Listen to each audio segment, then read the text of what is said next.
In the Caribbean, there are so many different needs. Managers are struggling to be able to bring enough funding to the table to be able to do their core business, and to be able to focus on climate change is not something that really comes up in their day-to-day work. They're so pressured, so many different needs, so many different pressures on them.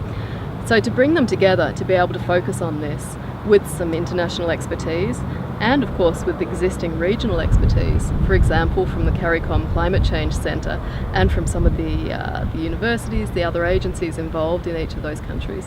It was a really good opportunity to focus and to get some good advice. Globally, the Pacific region has been doing some really interesting work in terms of dealing with the challenges of climate change, be it coral bleaching, be it talking with communities about how to address some of the challenges affecting communities like sea level rise. So we took this chance to try and share some of the international best practice with this region, with Belizean managers, with our Mexican colleagues and our Honduran colleagues. Because the region that we're working in is ecologically connected. The Belize Barrier Reef is connected to the rest of the reefs of the Yucatan Peninsula, of the Bay Islands of Honduras, for example.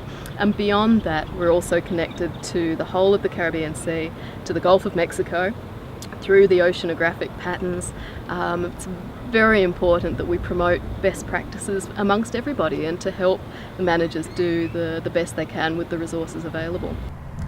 So one of the amazing things about coming from Australia and seeing what's happening here in Belize is just how impressive the work on marine reserves is. You know, you've got one of the biggest barrier reefs in the world.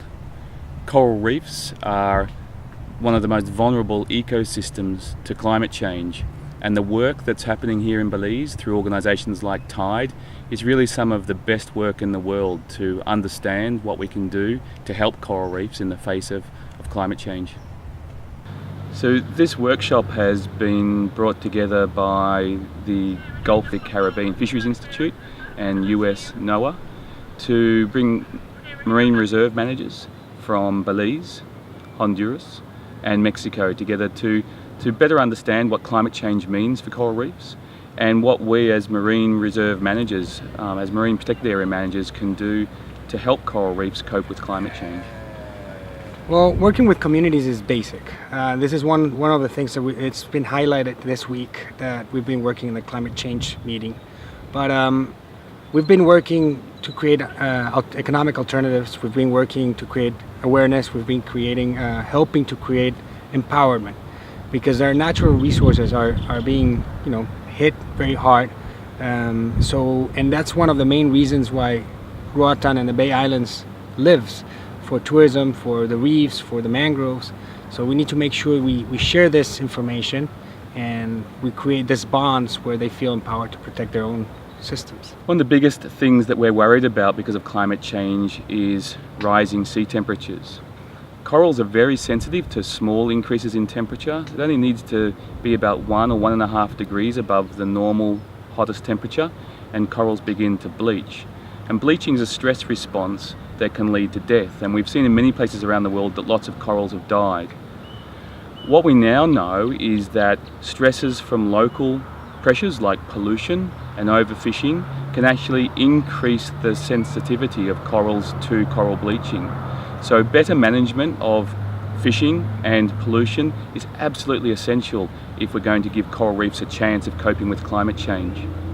So this workshop is giving managers the knowledge and the tools to do a better job in dealing with climate change. It's giving them the tools to work better with the community, because communities are a really key part of helping coral reefs and they need our help more than ever before. So pulling together as communities, as NGOs, as community organisations and as government organisations to help coral reefs is really what we need to be focusing on now as the earth continues to warm because of climate change.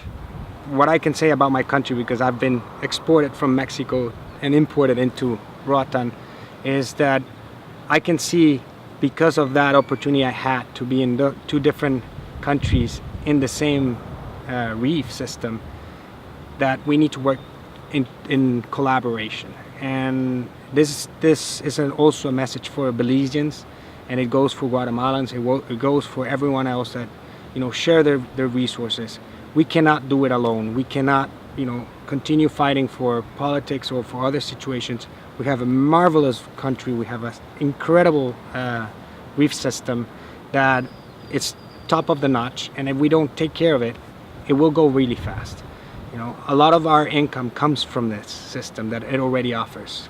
You've already heard about the ecosystem or environmental services, and those are things that it doesn't cost us anything. This is something that it's been here for centuries and provides us with cover, protection, food, and brings other people to come and admire and bring all the money to our countries. And this is the resource that we share in Mexico, Belize, Honduras, and Guatemala. So we are obligated to take care of it, to enjoy of it, so in the future our kids, our grandchildren can actually still enjoy the same benefits that we have right now.